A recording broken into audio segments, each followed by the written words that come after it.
Jaya Radha Madhava Kunja Bihari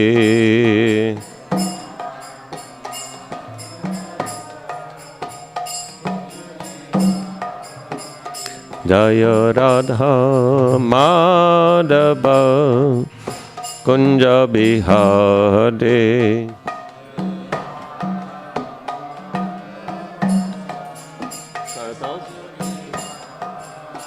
Jaya Gopidana Balabha Girivarathari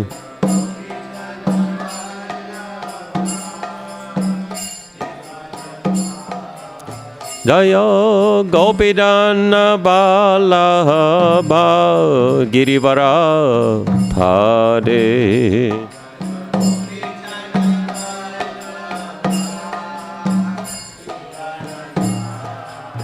Yashoda Nandana Brajajana Ranjana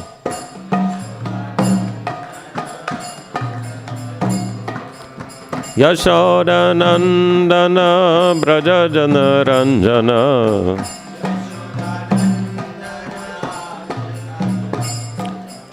Yamuna Tira Bana Chahare Yamuna Tira Panachare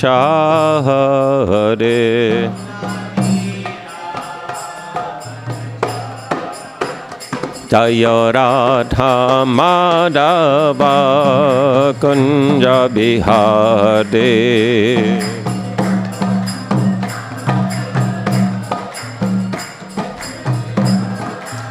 Jaya Radha Madhava Kunja Bihari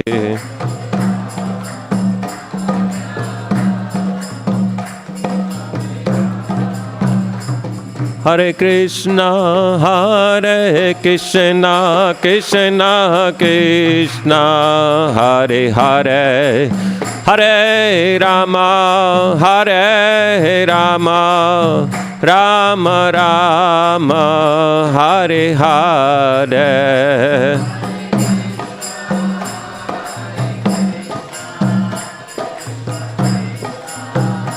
Hare Hare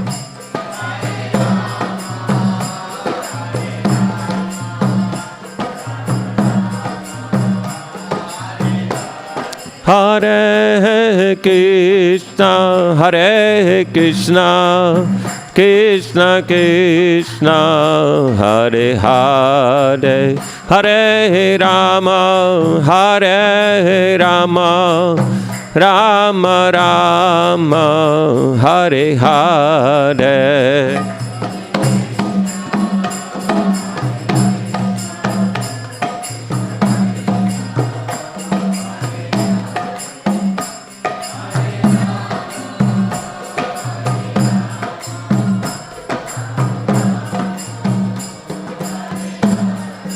Hare Krishna Krishna Krishna Hare Hare Hare Rama Rama Rama Hare Hare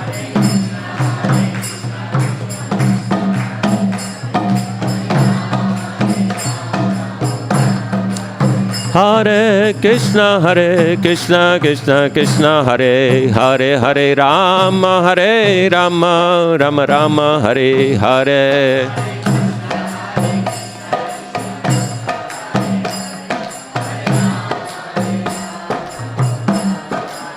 Hare Krishna Krishna Krishna Hare Hare Hare Rama Rama Rama Hare Hare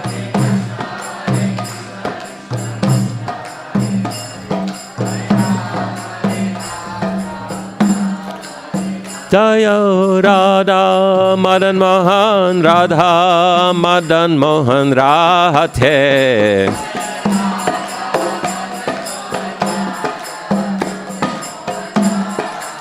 Jaya Radha Madan Mohan Radha Madan Mohan Radhe Radhe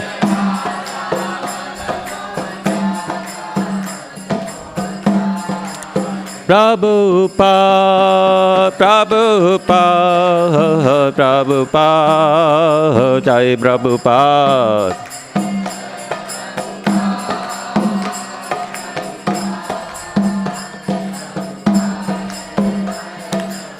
Nitai Gaura Haribo, Haribo, Haribo, Nitai Gaura Haribo.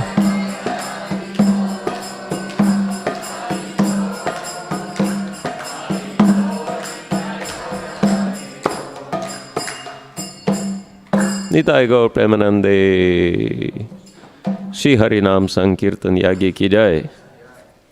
Divine Grace Bhakti Swami Srila Prabhupada ki jai.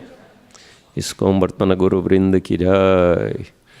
Srimad Bhagavad Gita ki jai. Samaveta Bhakta Vrinda ki jai. All glories to the assembled devotees.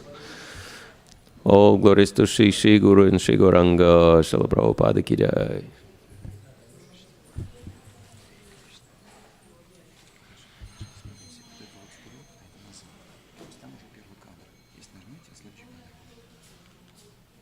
Работает. Спасибо. Спасибо. Hare Krishna. So thank you all for coming on time. So we'll start by offering our prayers to the spiritual masters, Vaishnavas, and the Supreme Lord, and then we'll read from Bhagavad Gita, and today we have a special topic, a little bit unusual topic, and that is spiritual entrepreneurship, which appears to be a bit controversial, but actually it's not, and we'll explain why. I will also need a copy of Bhagavad Gita. Om Agyantimirandasya Ginandana Shalakaya Chakshuran Militam Yana Tasmai Shri Gurave Namaha Shri Chaitanya Manobishtam Stapitam Yena Bhutale Swayam Rupa Kadamayam Dadati Svapadantikam Vandeham Shri Guru Shri Yutapada Kamalam Shri Gurun Vaishnavamscha Shri Rupam Sagrajatam Sahagana Raganatanvitam Tam Sajivam Sadvaitam Savadutam Parijanam Sahitam Krishna Chaitanya Devam Shri Radha Krishna Padan Sahagana Lalita Shri Vishakhan Vitamscha He Krishna Karuna Sindhu Dinabandhu Jagatpate Gopesha Gopika Kanta Radha Kanta Namostute Tapta Kanchana Gaurangi Radhe Vrindavaneshwari Vrishabhano Satadevi Pranamami Hari Priye Manchakalpa Tarubhyascha Kripa Sindhubhya Evacha Patitanam Pavanebhyo Vaishnavebhyo Namo Namaha Shri Krishna Chaitanya Prabhu Nityananda Sri Advaita Gadadhar Shivas Adi Gaur Bhakta Vrinda Hare Krishna Krishna Krishna Hare Hare Hare Rama Rama Rama Hare Hare Bhutai Mahat Prema Puro Vibhur Nirmaya Kshateya Damushabhurusha Bhungte Gunan Sudasa Sadasatmaka Yalang Krishishta Bhagavan Vacham Sime Hare Krishna. So we will read the interesting text today, which Srila Prabhupada was often referring to from Bhagavad Gita. This is chapter 11, text 33, very easy to remember, 1133. Chapter 11 is called Vishwarup Darshan Yoga, the universal form.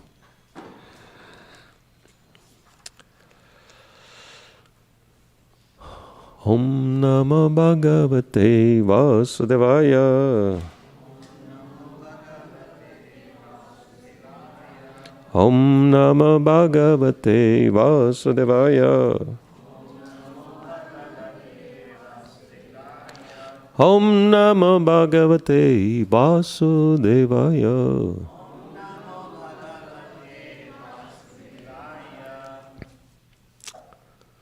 So we have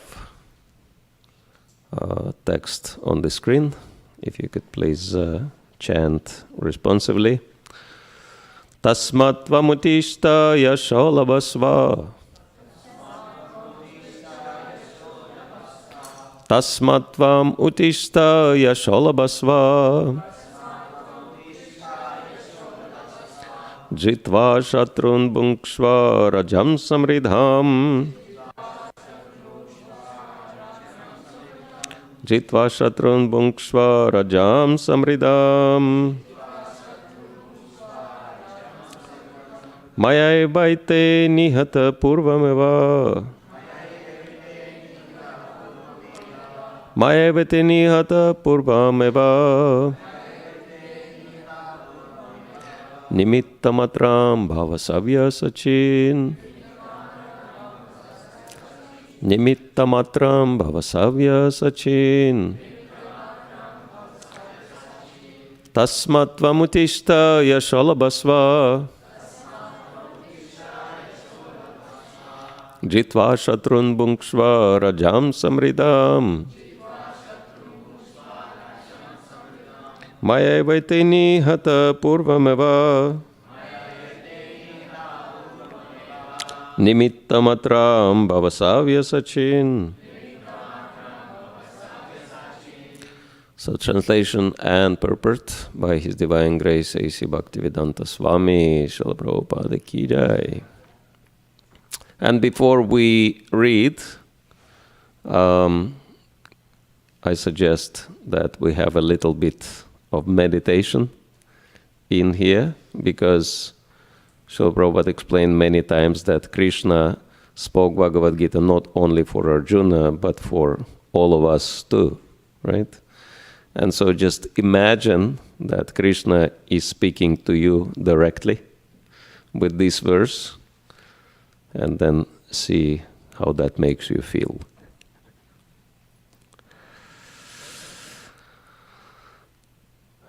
Therefore, get up, prepare to fight, and be in glory. Conquer your enemies and enjoy a flourishing kingdom. They are already put to death by my arrangement, and you, O Sabyasachi, can be but an instrument in the fight. Purport. Savyasachin refers to one who can shoot arrows very expertly in the field. Thus, Arjuna is addressed as an expert warrior capable of delivering arrows to kill his enemies. Just become an instrument, nimitta matram. This word is also very significant. The whole world is moving according to the plan of the Supreme Personality of Godhead. Foolish persons who do not have sufficient knowledge think that nature is moving without a plan, and all manifestations are but accidental formations. There are many so-called scientists who suggest that perhaps it was like this or maybe like that, but there is no question of perhaps and maybe. There is a specific plan being carried out in this material world. What is this plan? This cosmic manifestation is a chance for the conditioned souls to go back to Godhead, back to home, as long as they have the domineering mentality, which makes them try to lord it over material nature. They are conditioned. But anyone who can understand the plan of the Supreme Lord and cultivate Krishna consciousness is most intelligent. The creation and destruction of the cosmic manifestations are under the superior guidance of God. Thus the battle of Kurukshetra was fought according to the plan of God. Arjuna was refusing to fight, but he was told that he should fight in accordance with the desire of the Supreme Lord. Then he would be happy. If one is in full Krishna consciousness and his life is devoted to the Lord's transcendental service, he is perfect. Srila Prabhupada Ki Jai. Tasmatvam utishta yasholabhasva jitva shatrung bhungshvarajam samridham Mayavate nihata purvam eva nimittamatram bhava savya sachin. Therefore get up, prepare to fight and win glory. Conquer your enemies and enjoy a flourishing kingdom. They are already put to death by my arrangement, and you, O Sabyasachi, can be but an instrument in the fight. So let me ask you this question. How many of you would feel a little bit strange if Krishna would tell you directly these things? Yeah, anyone? Yeah. Why? Because as Vaishnavas, we don't want anything in common with material world, right? Sense gratification, three things, right? Wealth, power, and fame, which is the ultimate game. So, as Vaishnavas, we're not interested in that, right? And so Arjuna, being a Vaishnava, an eternal associate of the Lord, right in the very beginning of Bhagavad Gita, told Krishna very clearly, Kim narajena govinda, kim bhoga jivitena va. I am not interested in kingdom and in sense gratification, right? If this would come at the price of killing my relatives and even teachers, right? So he was very reluctant to go for wealth, to go for power, to go for fame. But then, after speaking so many things, here Krishna tells him directly, no, I want you to have wealth, I want you to have power, I want you to have fame. Why? Very simple thing, that materialistic people, they strive for these things and they misuse and abuse all these things, right? And they damage themselves and they damage others in the process. But actually all these opulences belong to the Supreme Lord. And therefore they are meant for what? To be used in his service, right? And therefore Krishna wants his devotees to have all wealth, all power, and all fame. And even though for us, in the same way as for Arjuna, it's very difficult, because responsibility, it's heavy responsibility, and it can create problems. And therefore, we would rather avoid it, right? And so this is what Arjuna told he wants to do in the beginning of Bhagavad Gita, but Krishna was very, very clear, no.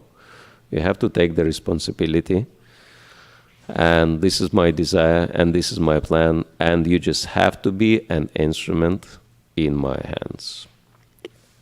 And so this is what is the message of Bhagavad Gita, and to make it very relevant for us, and to help you understand how we are expected to become Krishna conscious, we should look not only in this 5,000 years old message, but we should look in a very contemporary example of our founder Acharya, A.C. Bhaktivedanta Swami Srila Prabhupada,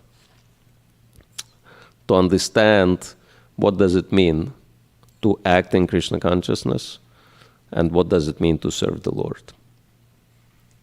And so, the basis of that is, one interesting article which was sent to me by one of our GBC members and gurus and Prabhupada disciples in ISKCON, whom we've discussed those topics with, and he found one Christian article, and this article is on the topic of spiritual entrepreneurship, right? And spiritual entrepreneurship sounds like an oxymoron. Everyone knows what is oxymoron? Incompatible combination, like dry water or cold fire, something like that, right? And so spiritual entrepreneurship also sounds like that, like an oxymoron. Because spirituality is meant to be not for profit, right? And entrepreneurship is all about profit. So how can there be spiritual entrepreneurship? But then the author of the article, he's arguing that not only it can be, but this is the only model for successful missionary development, for successfully promoting God consciousness. And then he's arguing on the basis of Christianity. What really impressed me, actually shocked me, that obviously this man most probably never even heard of Srila Prabhupada, but every single point in that article, Spiritual Entrepreneurship, is describing Srila Prabhupada so amazingly. And I was thinking, it's amazing that this was the model. These were the secrets of success of our founder Acharya. And at some point, Srila Prabhupada said to his disciples, I want all of you to be like me. And they were saying, but Srila Prabhupada, you're pure devotee, how can we be like you? And Prabhupada got annoyed. He said, no, it's not about pure devotion. It's about following the example, following in the footsteps. And so not only it is possible, but actually it's my instruction. You should all become like me. And then he said, I'm just one man, and look how much I do. Just imagine all of you will become like me. Then how much more we can do, right? And so what does it mean to be like Srila Prabhupada? It's not about imitating him, imitating his way of speech. Sometimes devotees, they like to say, instead of yogurt, jogurt, or find out which verse of Bhagavad Gita we're going to speak on. So that's imitation, right? That's not following. Or in the very early stages of ISKCON, devotees used to dress like Srila Prabhupada. So basically speaking, everyone was dressing like sannyasi. Even though they were not, but they had no understanding. And that's okay. I mean, children, they tend to imitate parents, right? Without understanding much.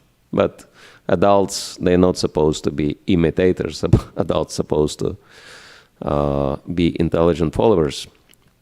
And so, yes, to be like Prabhupada means instead of imitating him, it is to understand what was his operational model, what was the system he followed, which enabled him to achieve success. And after reading this article, I realized this system is actually universal. And anyone who follows it, success is guaranteed. So let me see how many of you are interested in that, how many of you are interested in becoming successful in your personal spiritual practices as well as in missionary activities. Okay, so there are 12 signs of being spiritual entrepreneur. And of course, in line with spiritual entrepreneurship, we can understand that this was actually one very major reason Srila Prabhupada succeeded, whereas many of his god brothers failed, right? Even though Srila Prabhupada's birth, he was born in Vaishya family, which is not the topmost, right? But many of his god brothers, they were born in pure Brahmana and Vaishnava families, right? And he was a Grihastha, And most of his life he spent as grihastha, but they were sannyasis from early age, right? So externally they had tons of advantages over Srila Prabhupada. But they failed to expand Bhaktisiddhanta Saraswati's mission in English-speaking world. But Prabhupada succeeded, right? Why? Because he was entrepreneur. He was accomplished businessman.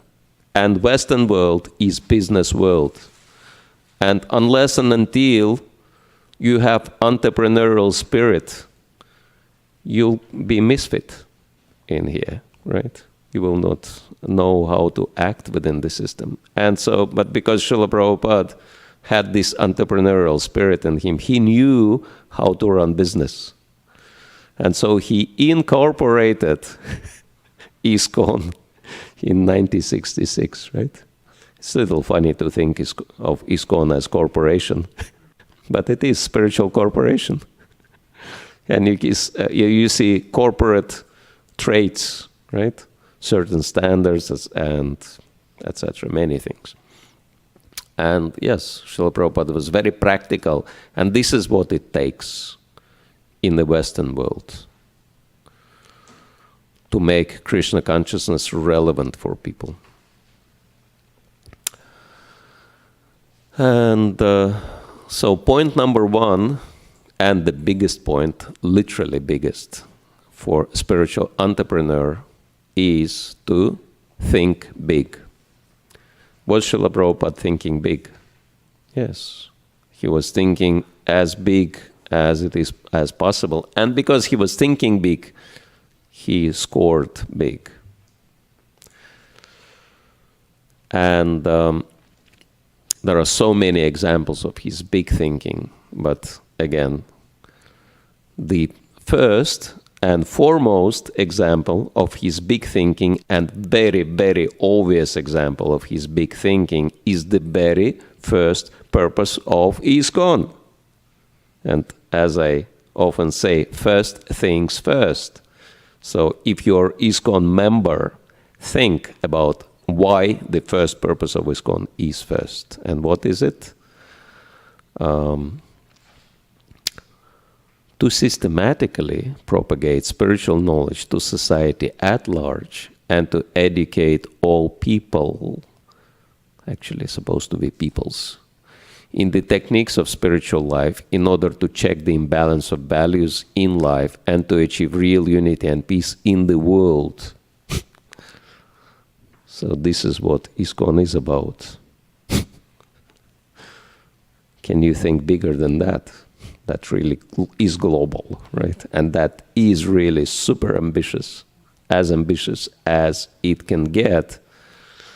And in fact, Srila Prabhupada said towards the end of his life, I only accomplished 50% of my mission because I gave you spiritual knowledge, I gave you spiritual practices. But what I didn't have enough time to do, that is to create social, spiritual structure in the world, which is technically called Varna Ashram, right? Because Varna means social, Ashram means spiritual.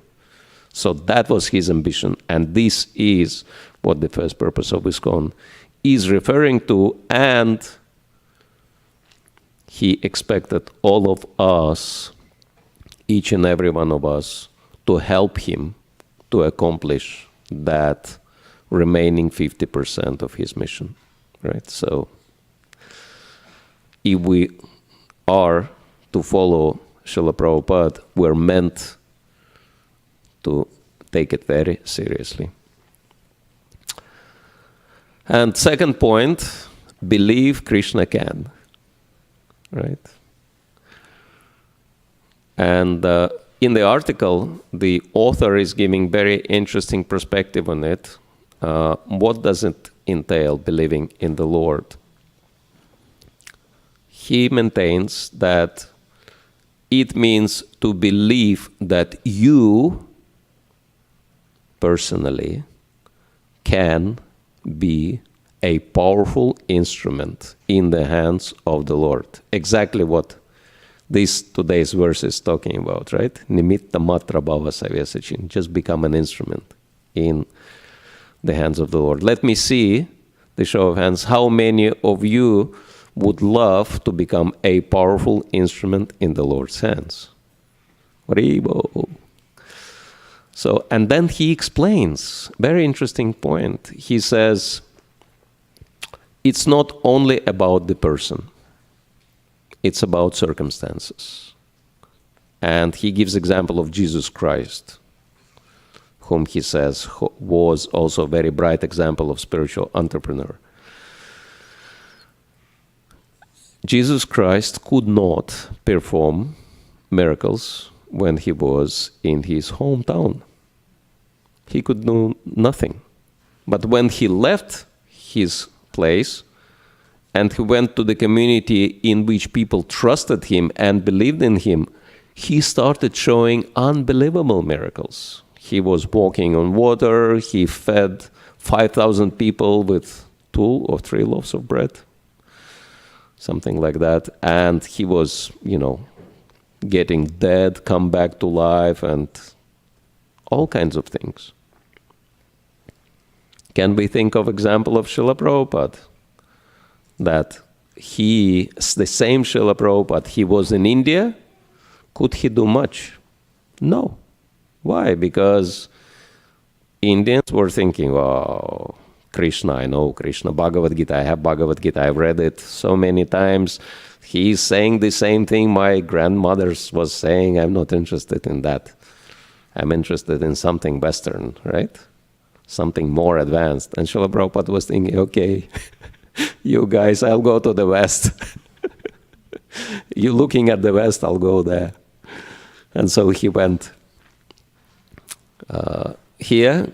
And the same Srila Prabhupada who could not do practically anything, even though he tried so hard, in India, when he came to the place where he was taken seriously, he started doing amazing things.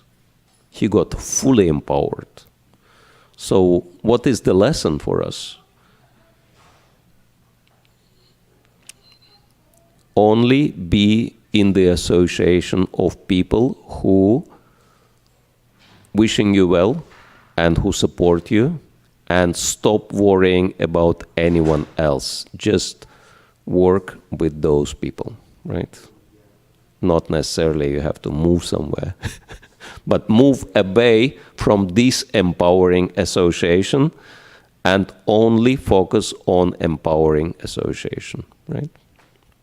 And so this is what Srila Prabhupada's example showing. Point number 3, see abundance and not scarcity, right? Srila Prabhupada, as we know, he came with 40 rupees, which is, I think, was equivalent of $7. And in very few years, he said, I had 40 crores of rupees. Massive financial success. And he was not even shy of talking about it. He said, we're spending so much every day. And because he was saying that in Kali Yuga, the only opulence still remaining is flowers. So we're showing Srila Prabhupada being very opulent here on this photo, literally covered with flowers. But yeah, how do we go about it? How do we see the abundance rather than scarcity? Again, it's connected to thinking big. Like when Srila Prabhupada's disciples were complaining to him, oh, Srila Prabhupada, we are struggling financially, we don't have money for this and that. And Srila Prabhupada was saying, what do you mean? You're in America. And America is, one of the wealthiest countries on the planet. And he said, in America, you just put your hand out of the window, and in a minute, some $100 bill will land at your hand, right? And many Prabhupada disciples are sharing that they struggled with that concept, right? But if you're Krishna conscious, you will see abundance, because Krishna has everything. Everything belongs to Krishna, right? And if you really focused on his service, why Krishna would not supply with everything and more than everything? And Shamsundar Prabhu sharing one example from here, from San Francisco, when they started the center at 516 Frederick Street. They were struggling to pay the rent because, as you know, San Francisco is one of the most expensive places on the planet. And they were thinking what to do, and Srila Prabhupada was not here. Apparently, he was in India. And him and Malati, they were walking one, morning along the streets of San Francisco and being in a very depressed mood, thinking, where do we get the money and how do we pay the rent? And then suddenly he said the wind started blowing in our face, and they saw $100 bills flying in their face. And there was no one on the street. It was totally empty. And they had no idea where this money was coming from. But they were not thinking too much about it. So they started grabbing all these bills flying in there. And there were plenty of them. And they, in few minutes, they've collected enough to pay many months ahead of rent. So, and they've realized, what Srila Prabhupada was saying is all true, right? So just do something for Krishna. Do big, and you'll score big, and Krishna will give you big resources. And Srila Prabhupada is a very good example of that. But point number 4, think vision first, resources later. Because if you think of the resources and you will wait until resources will show up to have a big vision, the author says you will wait forever. It will never happen. So first you have to have powerful and compelling vision. And yesterday morning we mentioned that point, that the first and foremost thing which inspires people to follow any leader is clarity of vision. And so Prabhupada was very, very clear about his vision. He envisioned worldwide spread of Krishna consciousness, global Sankirtan movement, and he envisioned himself as the world Acharya. And because he had this vision so crystal clear in his mind, it actually happened in reality, amazingly enough. Point number 5, invest in your team. And author explains that every successful spiritual entrepreneur is always into investments in people. And he says at least 10% has to be invested into people. Because your people are doing things for you, and so if you're not investing in them, it's not going to work. And when we see Srila Prabhupada's example, he was investing not 10, not 50, he was investing more than 100% into devotees. Like very early days in New York, Srila Prabhupada was actually selling his own books. And with that little money, he was buying products and cooking personally, and personally serving everyone, and even cleaning after everyone. So he was investing more money than he had, and he was investing his full time and energy into the devotees. And you can ask any Prabhupada disciple, because he had that attitude of caring and investing into devotees. That's why everyone loved him so much, right? Like one time someone asked Srila Prabhupada, how come that everybody loves you? Prabhupada said, because I love everyone. That's the reason. And so this is the one very clear proof of love, that you actually do something, invest in people, right? You, instead of just, using them to make you successful, make them successful and have successful team to work with. And this is what Srila Prabhupada did. And this is one example, investing into the future generation. And he was giving much more than just few cookies. Even though the cookies Prabhupada gave, that was one of the biggest highlights in those devotees' lives. And the next point, is it point number 6? Legacy. It says that there are 4 most important L's in your life. 4 words which start with L, we need to be focused on. First one is to live as opposed to exist. So many people just exist, they don't really live full life.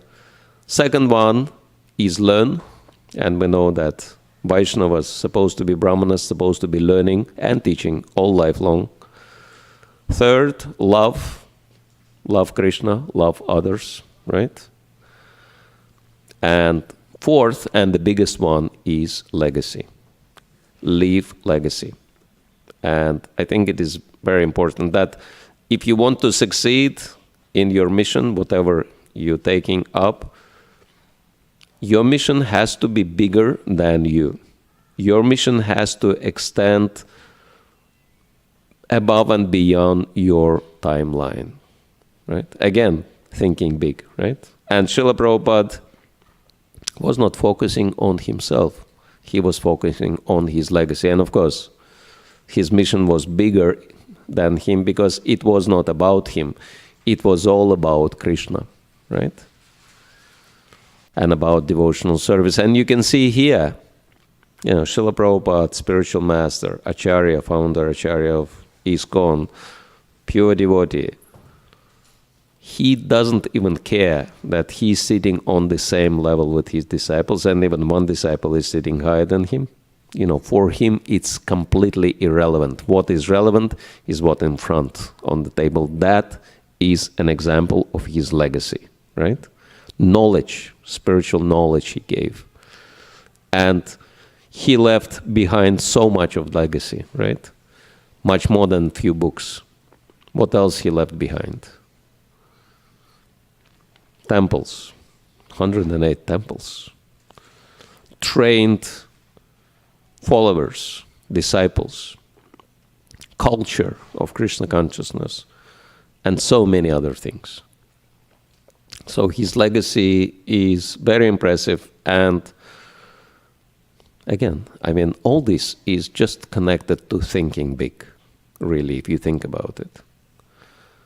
So big thinking is Krishna consciousness, and small-minded thinking is really material consciousness. Next point number 7, is ship first, improve later. And this is very interesting, that it says that perfectionists make terrible entrepreneurs. If you want to be perfect, I think this is Salvador Dali, he's joking that don't be afraid of perfection, it will not happen to you. That you'll never be perfect, right? And entrepreneurs start with whatever they have, even if they have nothing. And Silicon Valley is full of examples of madly successful entrepreneurs who started at their back garage, right? They're multi-billion-dollar businesses from scratch. So you see the example of spiritual entrepreneur in here. He didn't even have back garage. He had not even ruined temple. He had nothing. just literally sitting on the grass in some park, and even Jagannath, just sitting next to him and speaking. Anyone who is familiar with this sound system, this is, it's not even meant for speaking, it's just meant for playing guitar or something. And so he's just using whatever is there to broadcast the message of Krishna consciousness. And because he started without waiting for, perfect conditions or opportunities, and he built his spiritual empire from scratch, and that's why he succeeded. Point number 8, be fine with ambiguity. It's pretty hard when, you plan something and then it's not working out and something else shows up and you don't know what will happen. And Srila Prabhupada, anyone who knows his story of his life, he was in this kind of situation so many times. And if you plan something and it doesn't work out, you plan again, it doesn't work out, again, and it's like you keep failing all the time. It's very easy to become discouraged, is it not? But how not to become discouraged despite of repeated failures? Again, if you think you are the doer, if you think it's my plan, definitely you'll be discouraged. But if you understand, it's all Krishna's plan. Whatever Krishna is doing, it's fine. I'll go along, right? And so this is how Srila Prabhupada succeeded despite of so many obstacles. So point number 9, take calculated risks. Without risking, it's not possible to succeed. If you want to play safe, never leave your comfort zone, you will only degrade. Nothing good will ever happen in your life. And so Srila Prabhupada, we can see he was taking a lot of risk, but it was also thoughtful, very well calculated, right? Going to New York and risking his health, etc. But he was counting on Krishna, but he was clearly calculating. When he was in Butler, Pennsylvania, and he achieved some success, and we were mentioning that he dropped it all, right? And went to New York. Actually, it was his pilot project, Butler, Pennsylvania. And the only reason he spent some time there, he wanted to test and see how Americans are responding to Krishna consciousness. Then he saw, okay, it's positive, time to move on. So he renounced his success in Butler and went ahead to New York. So that was risk, but it was very precisely calculated. And going on the cargo ship all the way to America, that was very risky, and he nearly died a couple of times. Point number 10. Don't worry about consensus. You understand consensus, right? Everyone supports you, everyone cheers you up, everyone says, go ahead, yes, we're behind you. Then it's easy, right, to be a hero when everybody else is behind you. But Srila Prabhupada never had that luxury, right? When he was starting his mission, he tried to get support. He tried to get consensus from his god brothers. He couldn't get it. And he realized, okay, I'll go ahead because I have my guru's instructions. It's Krishna's plan. I am Krishna's servant. My life is dedicated to serving him, so I should do the needful despite of the circumstances. And it's a very typical thing. If you're expecting everyone to support you, if you do something big and risky, people will not want to take that responsibility. They would rather tell you, no, you should not do that. What if? Right? And so, if you expect consensus, you will never be able to do anything big. But if you have the main support from Guru and Krishna, you don't have to worry about anyone else, including devotees sometimes, because Srila Prabhupada was not supported by most of his god brothers. And I think the only clear example of his god brother who was always giving him support was Srila Sridhar Maharaj, right? Otherwise, he hardly had any consensus from his god brothers. Point number 11 is very heavy. Be fine with being criticized. Anyone who has done anything big in life was always criticized. It's like given, right? The only time people are not criticized when they do nothing. If you're just lying there and sleeping, no one will criticize you, right? Unless you're snoring or something. But yeah, I mean, only those who are not doing anything are not criticized. And that's why, because Srila Prabhupada took up such a Herculean task, right? He was heavily criticized, right? So many times. Because his disciples were not as perfect as some of his god brothers wanted them to be. They were immature, and they were behaving in very immature ways in holy places. And so they came to Srila Prabhupada, they said, they were actually yelling and screaming at him. It's one thing if someone makes some kind of derogatory comment about you on Facebook, but it's another thing when someone comes and yells and shouts at you in your face. And with Srila Prabhupada, he had like a whole group of his god brothers who were yelling and screaming at him. And even though they were doing that in Bengali language, but for his disciples who were present, it was not hard to understand what they were yelling about, because they were showing and then saying, Mlechas, Yavanas, whom have you brought in here? And Prabhupada was not arguing. But after they tired of shouting, Prabhupada gave them a minute to calm down. And then he said in English, so that his disciples also understand, he said, I am only trying to fulfill the instruction of my Guru Maharaj. So it was not defensive, it was very open and very honest, and they could say nothing, because he was actually trying, right?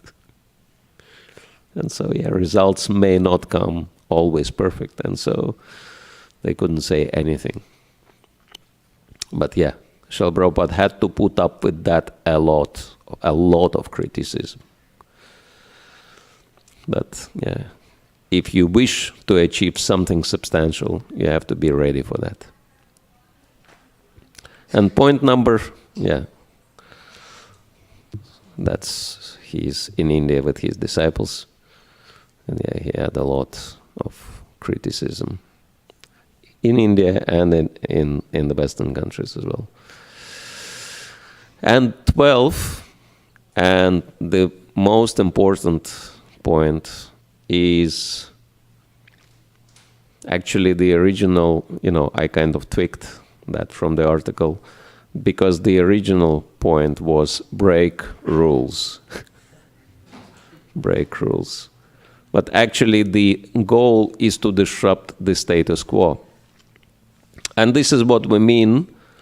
Actually, this is the essence of spiritual entrepreneurship, because in the material world, entrepreneurship means that, say, there is some very large and very arrogant company which is producing some product, giving very high price and very low customer satisfaction, right? And everyone suffers, but these guys, they think they're infallible because they're so big.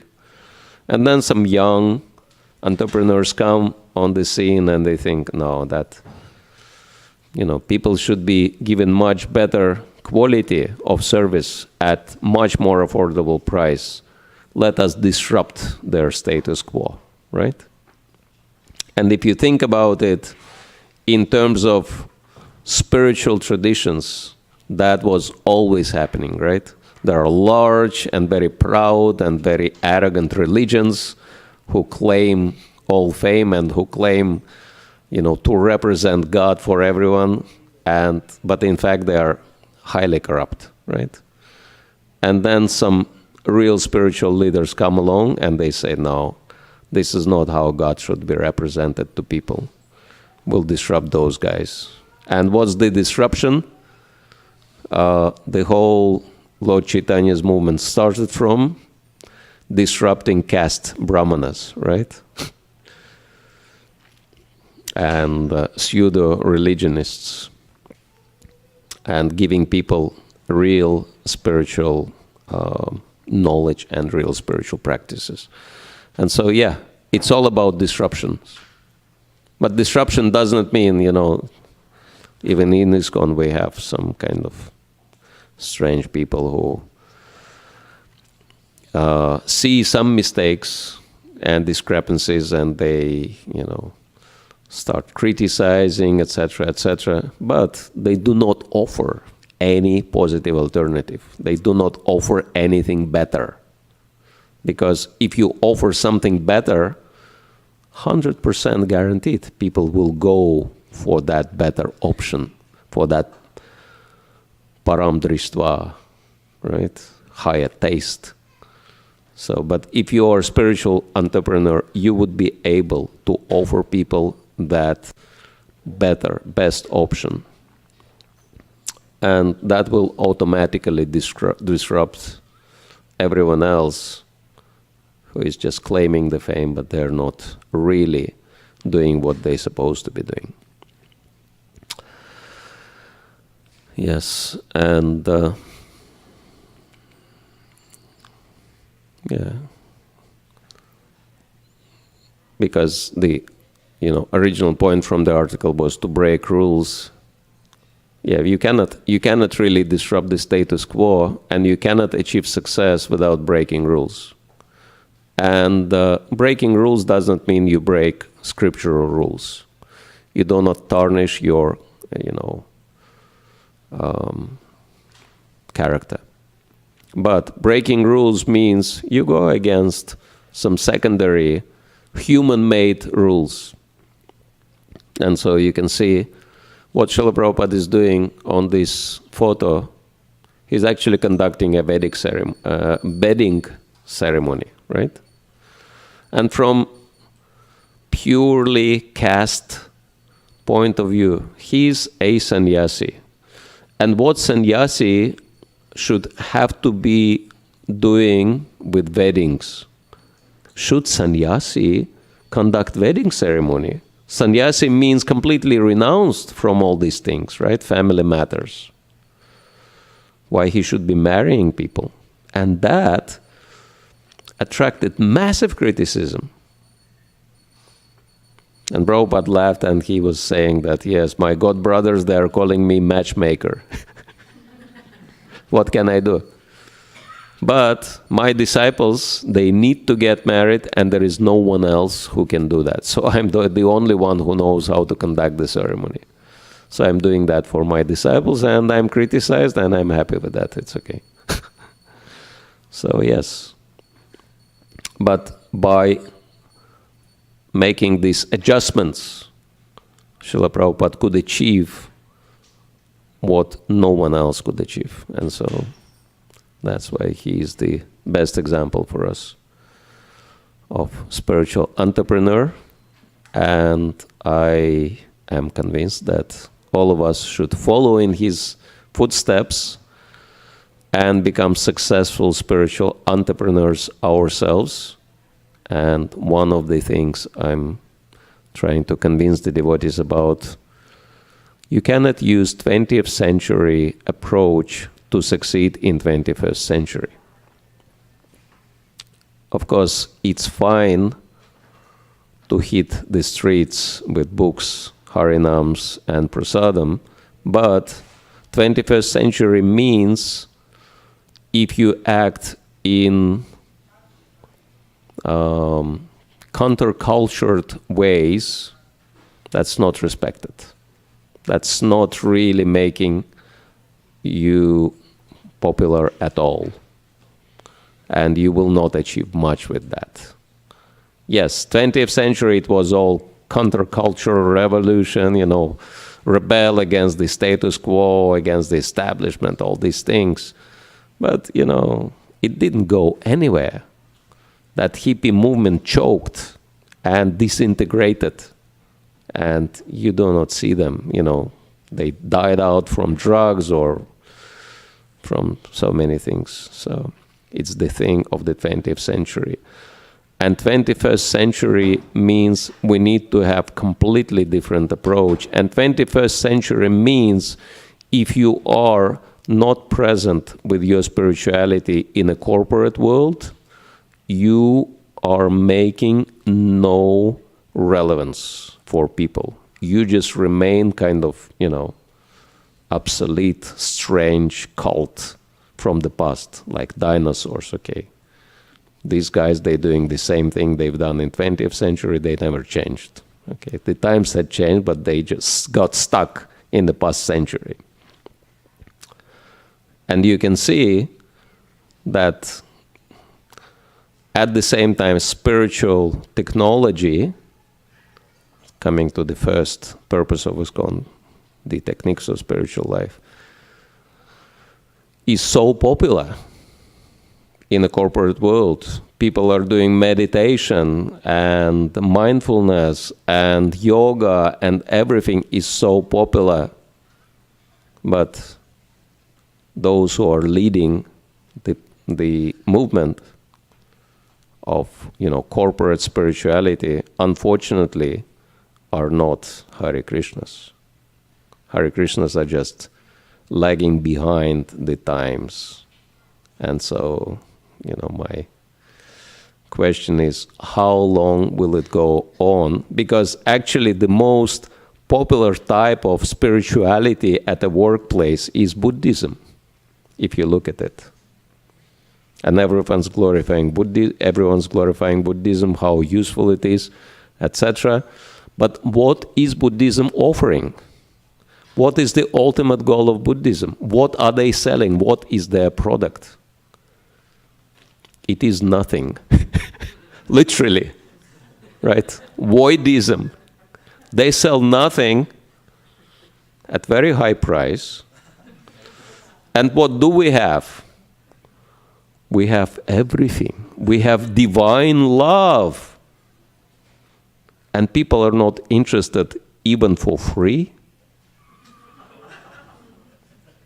There must be something really, really, really wrong with us in terms of packaging our product. We have the best product, but the package is of Indian quality. Right? And can we get a little smarter and think how to package Krishna consciousness in such an attractive way that people would run forward to embrace it? And if anyone is really seriously interested in that, we are making a small, humble attempt in that regard, and we've started training courses in Mayapur. These are residential training courses, but only for 2 months. And we call it IDEAL, which stands for Innovative Development to Empower Authentic Leaders. So we're looking for devotees who want to be successful and who want to establish their own successful spiritual social project, which makes you much more money than your current slavery job. and gives people spiritual technology and helps to put Krishna consciousness where it belongs to the very top of people's appreciation. And if you're interested in that, if you think you have a potential to lead your own social spiritual project, run your own spiritual business, we're inviting you to look at what we do. And we're trying to facilitate our students and alumni to the top capacity, even offering scholarships to those who are struggling to cover their residential costs or whatever. And I have promised a surprise, and I think many devotees listened to yesterday's class online also. And this surprise is connected to what we presented and connected to our training courses. Because, first and foremost point is thinking big. And we are encouraging our students in the courses to think really, really big. By the way, we have best available teachers in that 12 very professional Prabhupada disciples and other devotees who are very high on the corporate level. And we're all encouraging our students to think big. And many of them are succeeding. Many of them are doing unbelievable things. But sometimes they think so big that it seems to be unrealistic, completely unrealistic. And after the last year's course, one student came to me and he said, "This is the project I conceived, and this is what I want to do." And when he explained it, I was thinking, no, this is impossible. Because I can't even tell you all the details of it, but it entails working with leading governments in the world and utilizing United Nations systems as a platform. And but then I thought, we want people to think big, so they think big. Okay, let me support him. So I said, okay, let's work together. I can help you. Once we started working, the results started coming, and I've realized, there is nothing for Krishna. There is nothing impossible. We should not think that something is too big. And then, literally, next day, one American devotee comes to me and he says, "I have a gift for you. I brought this gift all the way from America to Mayapur to give it to you." And I said, "What is the gift?" And he said, "It's Prabhupada's personal sweater." And I just couldn't believe it. And I was so shocked, I didn't even know what to say. He said, "I'll bring it to you." So he brought me, he said, "Here you go." I just couldn't believe it. And I said, "Why are you giving this to me?" I said, He said, "I just wanted to give it to you, that's all." No reason, even though he knows so many senior Vaishnavas in ISKCON, and we hardly know each other. So that was a shocker. And when I looked at its cardigan, right, sweater with buttons, when I looked at it, it was female cardigan. So I'm thinking, no, this is a joke. Prabhupada could not wear that. So I told one devotee about it, and he said, it's very easy to check. Just look through Prabhupada's pictures. If he is wearing that same cardigan on the picture, you will know for sure it's his relic. So I spent a long time looking through all the pictures of Prabhupada. There are plenty of them, more than 11,000 on Krishna.com. I spent 3 days, but I found 4 photos of Srila Prabhupada from very early years of him wearing that cardigan. And it was female cardigan.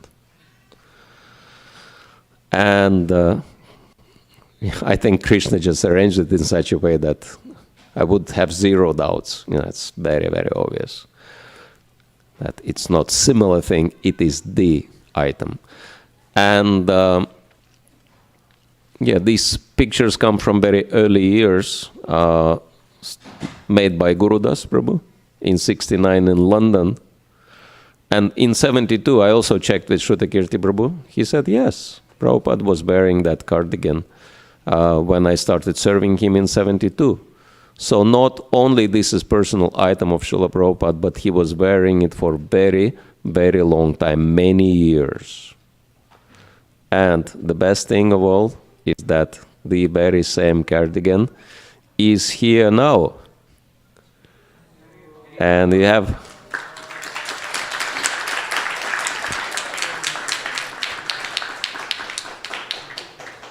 have an opportunity to come in touch with, because personal belonging to Srila Prabhupada is non-different from him.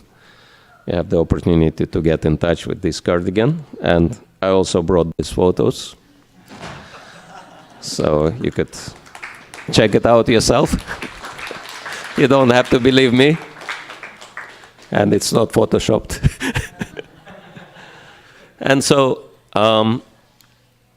we have 12 minutes left. I tried to time it out, make sure that I don't disrupt temple program.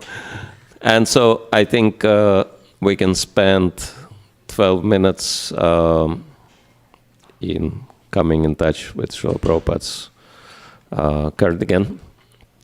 And then if you have questions, comments, and especially if you are interested to take a training from our courses and become bright example of successful spiritual entrepreneur and light the path for the other devotees, that's something I'm very interested in, and I can share more information with you on that.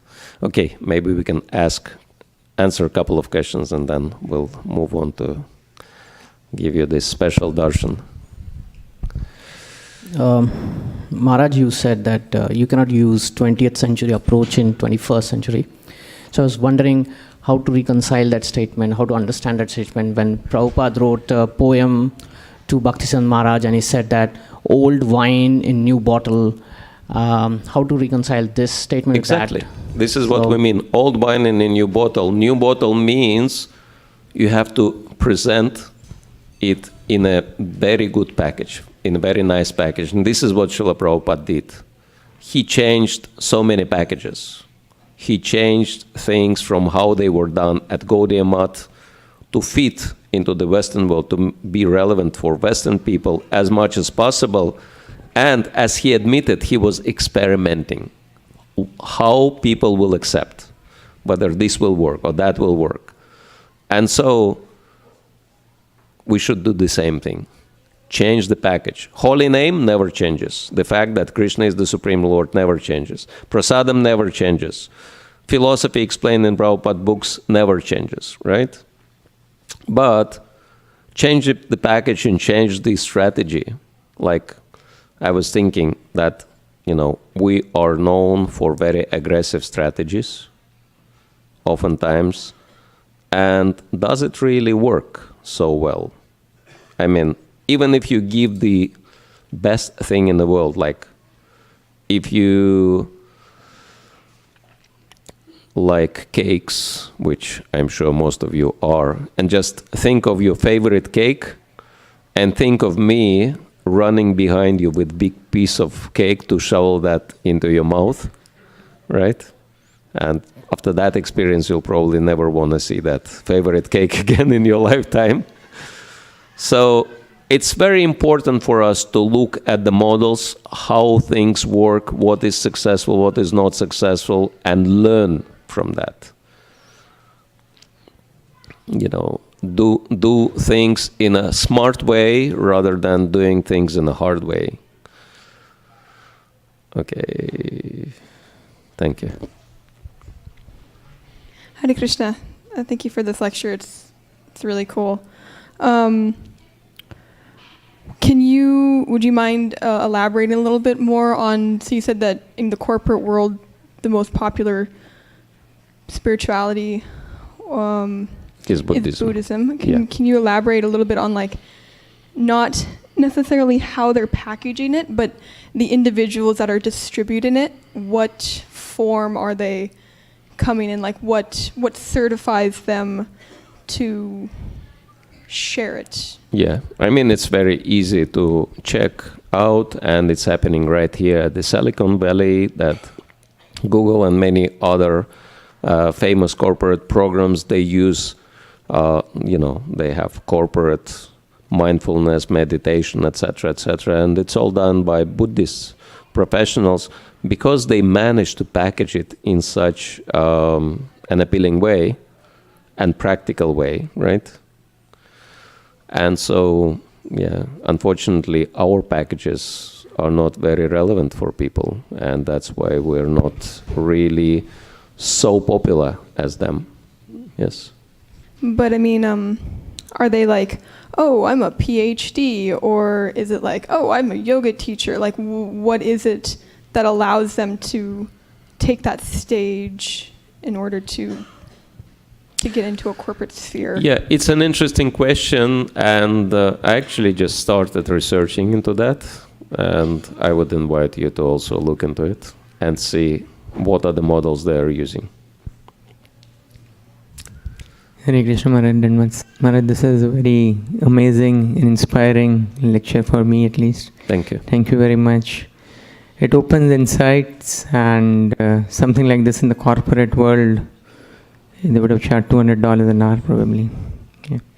Thank you, Maharaj. Thank you. Maharaj, just a thought and one needed advice. I observed that, when I was thinking a lot about internet preaching, and not internet preaching, but presence on internet, when we try to distribute Bhagavad Gita, a lot of people say, oh, we go on YouTube, or, I don't read, and things like that. And I always felt maybe, having more presence, not that cribbing and criticizing presence, but preaching.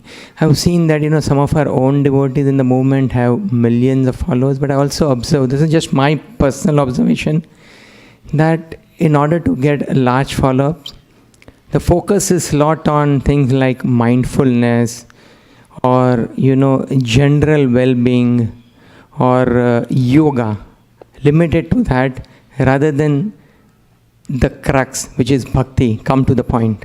Yeah. And I've heard that Prabhupada always said that I'm not going to, I could have had millions of followers, but I'm happy with this 4,000, 5,000, but I'm not going to, Now, where do we balance? Because you can get big numbers, but go on preaching, mindfulness. Yeah. But that doesn't go beyond good health or peace of mind. Yeah. So, some more thoughts on that. Yeah, we kind of related to that at our Saturday morning class, but probably not many people listen to that. So, it's like quantity versus quality, but we can understand if high quality is there, then quantity will automatically come. And so it's important for us to understand that Prabhupada's analogy that not many people will become devotees, because it's like selling diamonds, and not many people will buy diamonds, right? But the important point in this analogy is that, yes, it is true, not many people will afford buying diamonds, in the same way as not many people can afford becoming full-time devotees, 16 rounds, 4 regulative principles, early morning, service, and so many other things. Read all Prabhupada's books. When you finish, start it all over again. It's like unattainably high standards for most of the people, right? So they don't have the currency, the seriousness to pay for becoming fully Krishna conscious. But in that analogy, it's very important to understand that even though few people can afford diamonds, everyone appreciates diamonds, understands their value, without tinge of a doubt. So this is what we want. Yes, not many people will be able to fully embrace Krishna consciousness, but we want people to say, as I gave the example of Minister of Home Affairs from Italy, he made that very short video clip of devotees doing Harinam, and he said on the video that these are the best people I know, and if I would have to take birth again, I would want to be a Hare Krishna, right? And 500,000 people watched it in 3 days. And I think now it's well over a million. So this is what Prabhupada wanted. Yes, strictly following, not many people will do, and we can see that it's not happening even in our movement. So many come, so many go, not many are serious, but we want everyone to have top level of appreciation for the devotees. This is what we want to achieve. We want people to say, yes, these people are making the biggest difference in our lives. We need Hare Krishnas. Without them, we cannot exist. We see no point in living. This is what we want. Right? Yes, I am not serious enough, I'm not strong enough to be like that, but, you know, I appreciate these guys so much, and even little bit of what I can do, you know, from them, I'm very happy with. Okay, so we'll finish here, and yes, for those who might be interested in our school training, please take a note of our website address, which is 108 Pro, P-R-O, stands for professionals, right? 108pro.com. 108pro.com. And yeah, my email address, if you're interested to connect me on that, is my initials, Bhakti Rasayana Sagar Swami, BRSS. It's like brass without A, BRSS108@gmail.com. Easy to remember. All right, so thank you very much. It was a great pleasure of presenting this subject to you, and it's even greater pleasure to give you the opportunity to come in touch with Srila Prabhupada personally and directly right now. Srila Prabhupada ki jai, Srimad Bhagavad Gita ki jai, Nitai Gaur Premanande, Hare Krishna.